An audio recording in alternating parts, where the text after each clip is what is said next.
Portugal's political landscape has undergone a dramatic shift after the latest snap elections. Its far-right Chega party is now the country's main opposition force. So how will this shape Portugal's political future, which was already on shaky ground?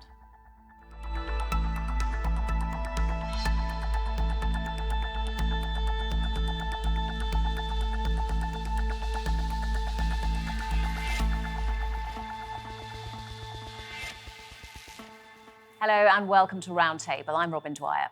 In just 6 years, the political party Chega has surged from a single seat to holding over a quarter of the legislative body in the Portuguese parliament. It marks an historic transformation for the country, which has resisted far-right politics since the 1974 revolution. So what impact will Chega have? Portugal joins a growing trend across Europe. The far right is no longer on the margins, but at the center of Portuguese politics.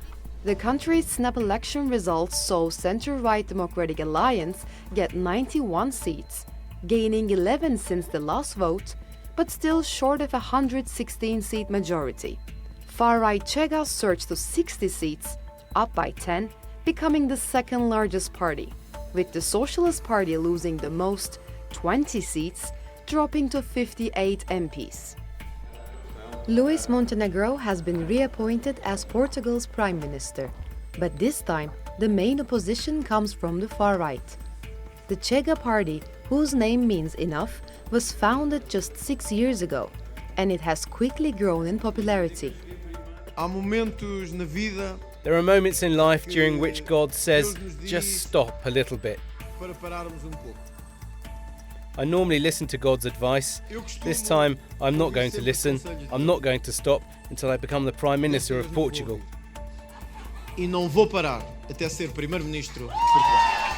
Ventura's message to fight corruption, lower immigration, and defend national values was well received among rural and working-class voters. This election marks the end of predictable politics in Portugal. Mainstream parties are losing ground across Europe. Voters are looking for something new, even if it's a more extreme shift to the right. And now, Portugal is part of that story.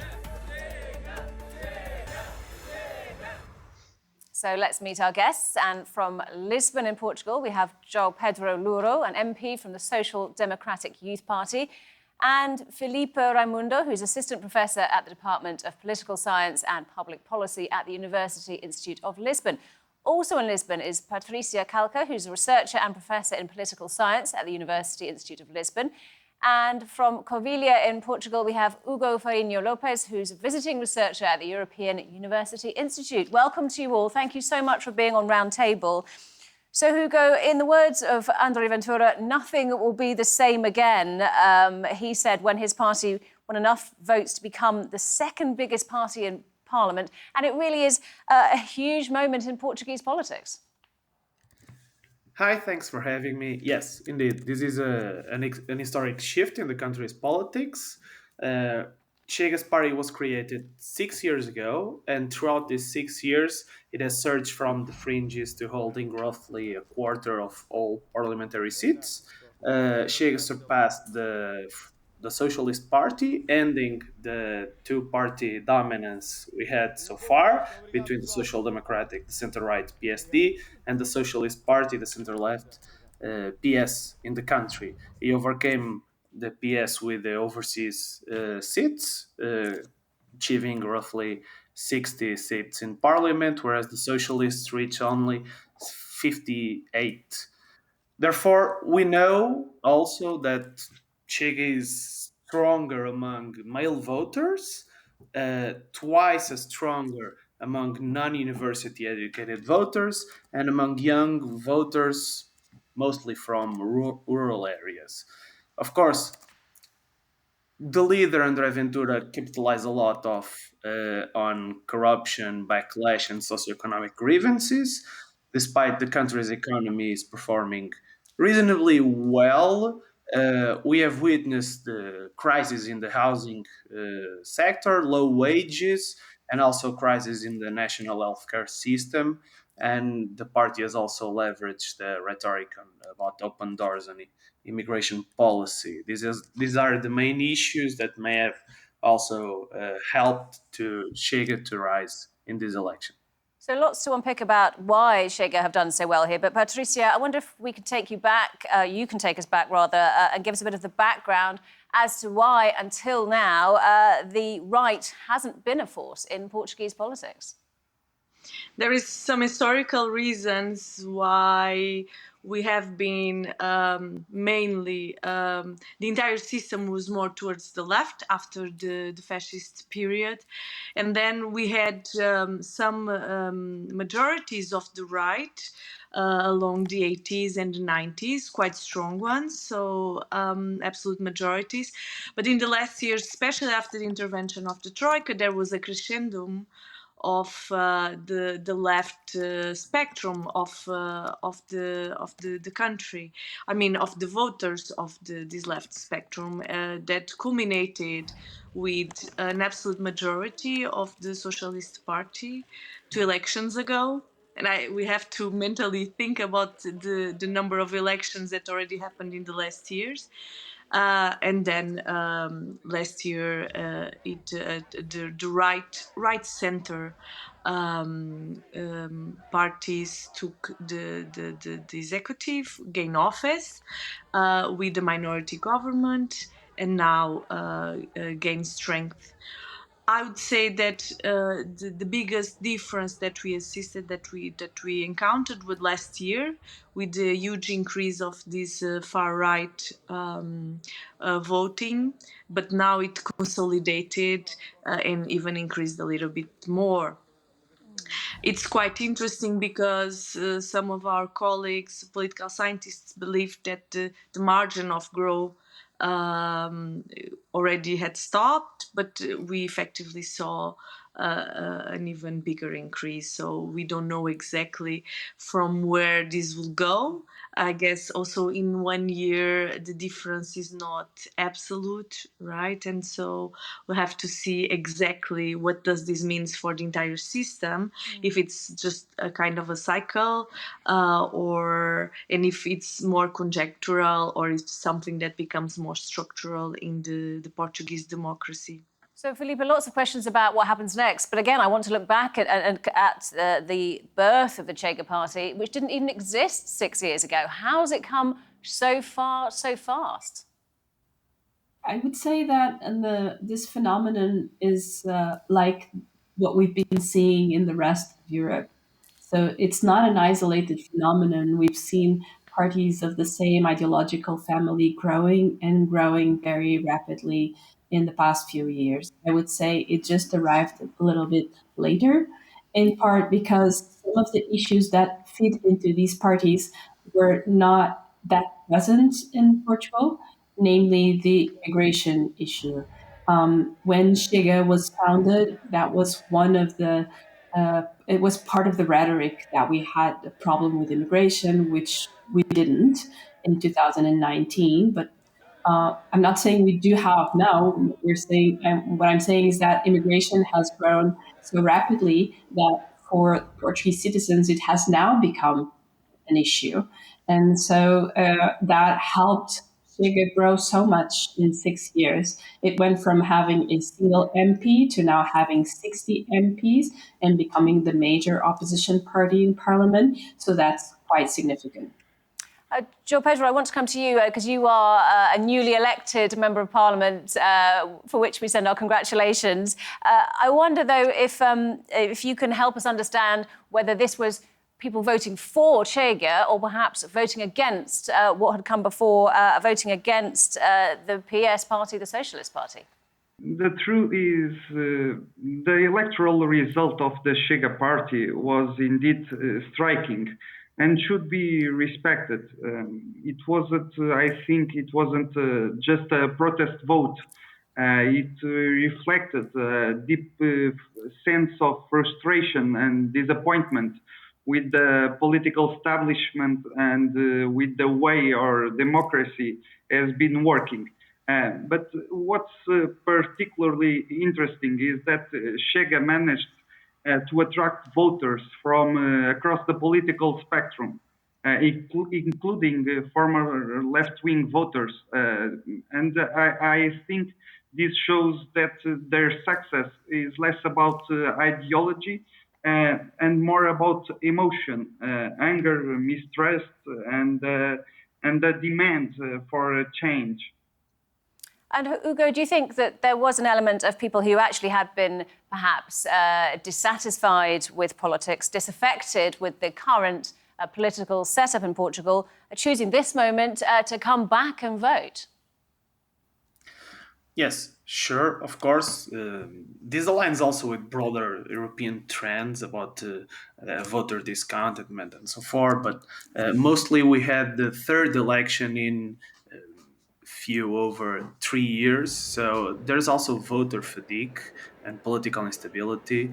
And of course, the radical right benefited from appealing to voters exhausted by this political turmoil and eager for a force that would get tough on systemic issues. But this is also, as Filipa was saying, a broader far-right momentum. Chega's rise in Portugal also aligns with broader European trends, and the normalization of far-right discourse across Europe made it easier also for Chega in Portugal to gain legitimacy and media attention in the country.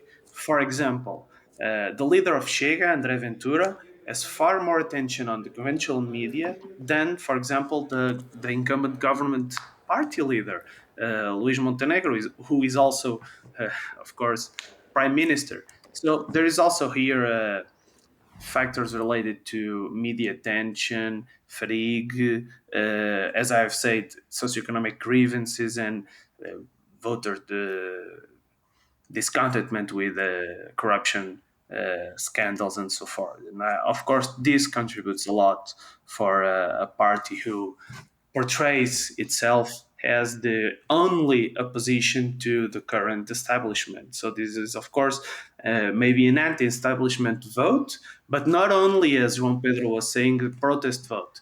For example, he said, we don't have data to test it yet, but we know that Chega grasped a lot of votes in former communist areas. Chega won most of the electoral districts in the south, but not only as in the last elections 1 year ago and the elections 3 years ago, Chega is not anymore a regional party who grasps votes mostly around bigger electoral districts and the south. Chega won, I believe, 60 municipalities across the country and grasps support throughout all the mainland. So this is now a national political force established throughout the country.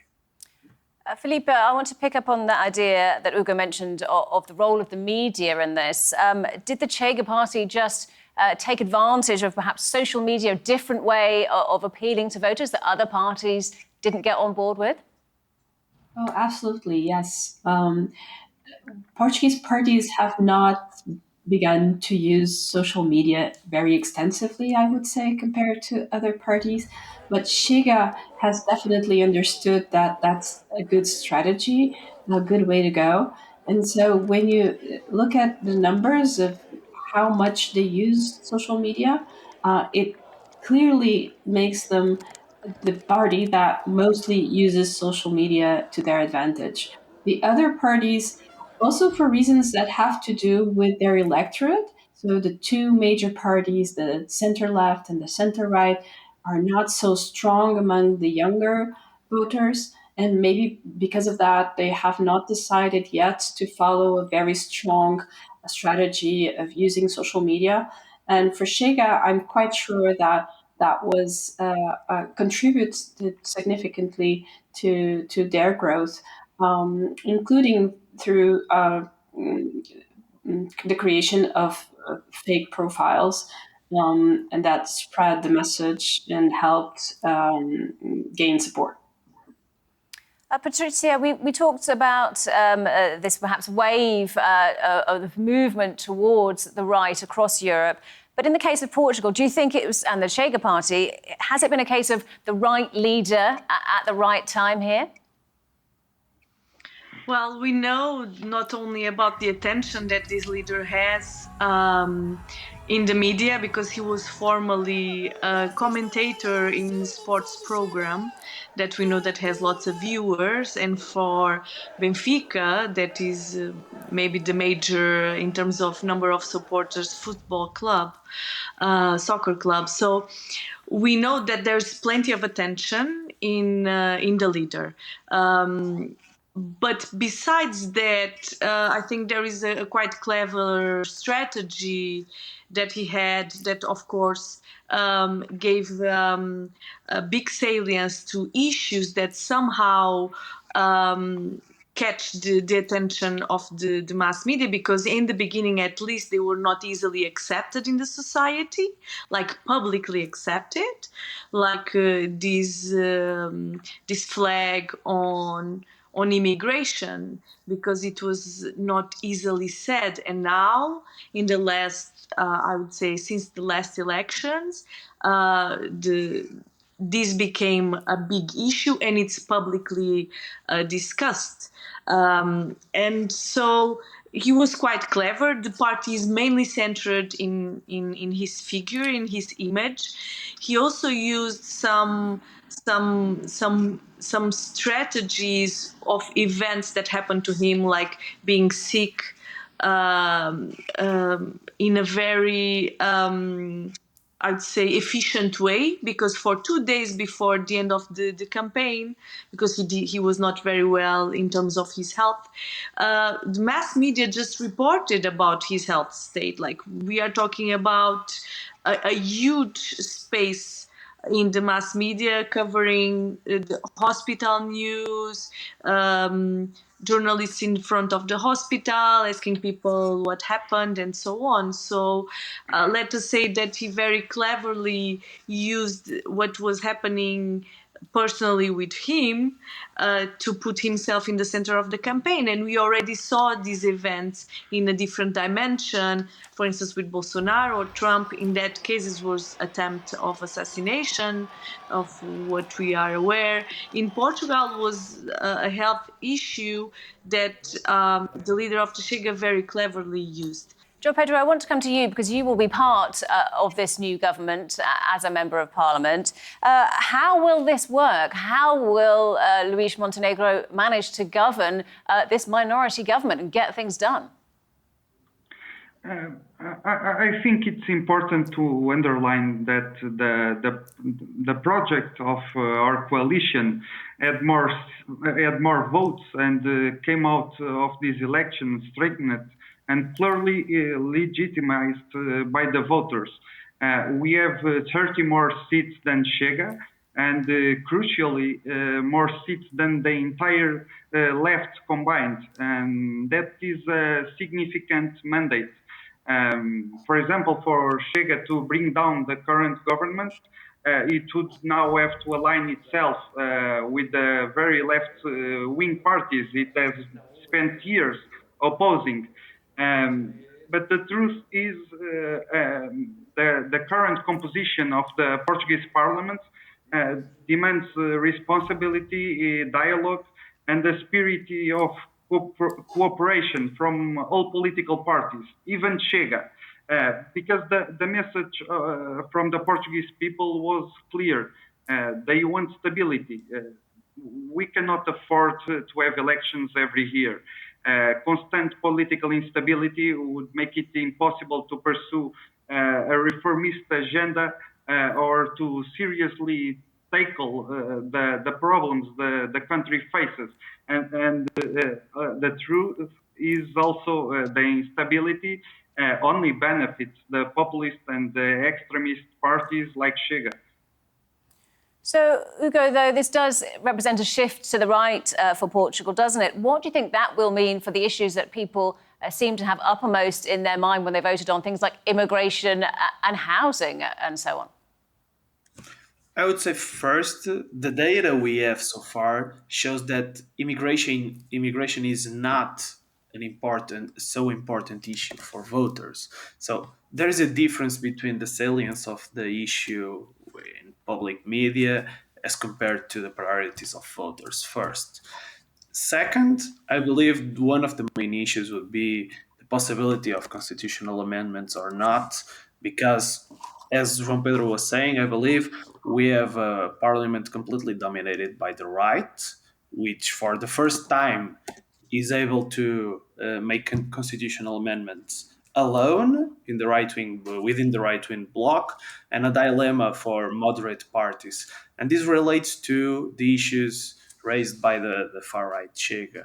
I believe both the PS and the PST will face the dilemma to accommodate or not the issues being put forward by Chega.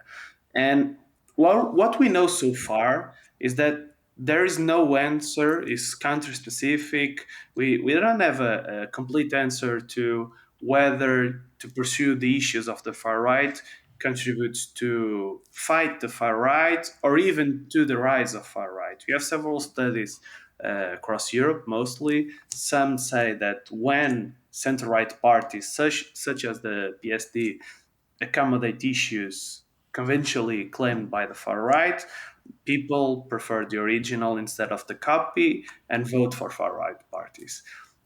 On the other hand, we also have studies showing that when the center-right parties do not address such issues, people feel neglected and therefore they also vote for the far right. So the Portuguese case was the exception for years.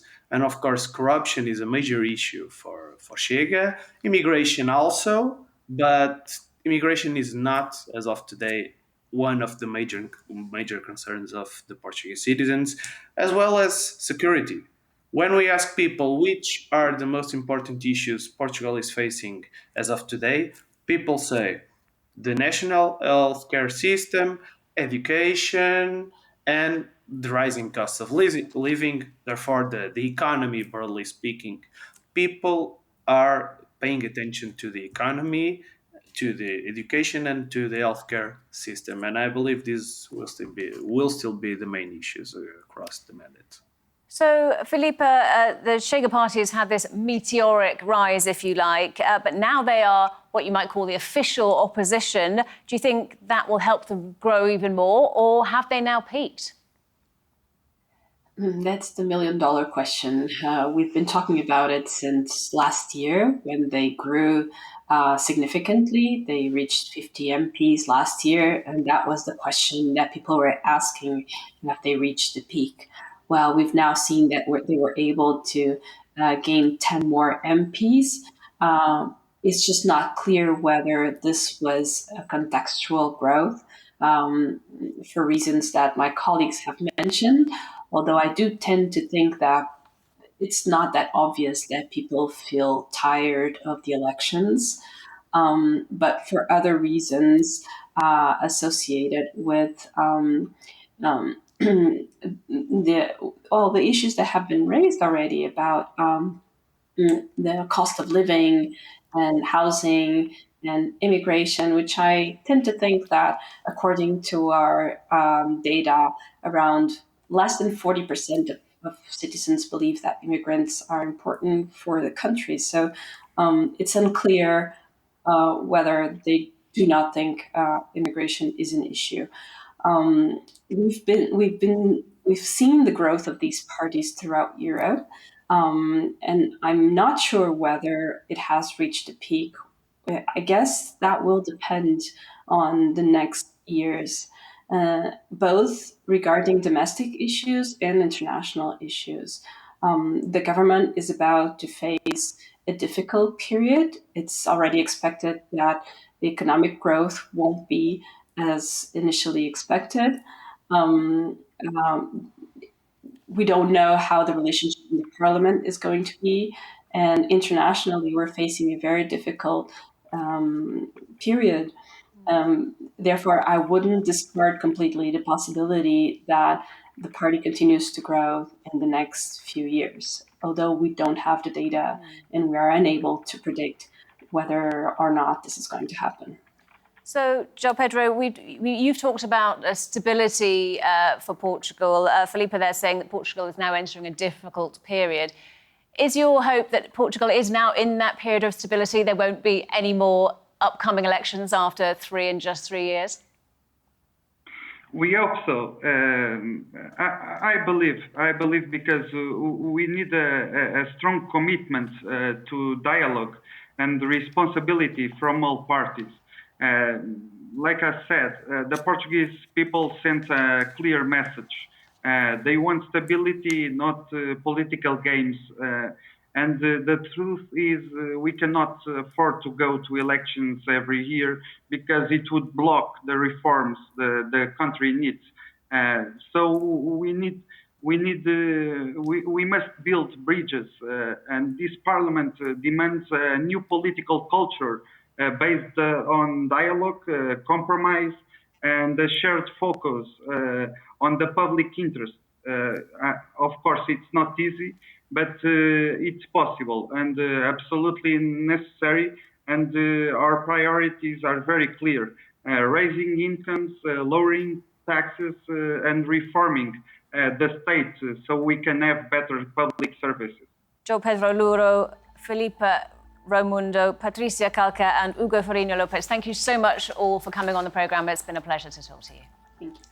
And that's it for this edition of Roundtable. Do remember you can see more discussion and debate on our YouTube channel. Just search for Roundtable TRT World. But for now, from me and all the team here, goodbye and thank you for watching.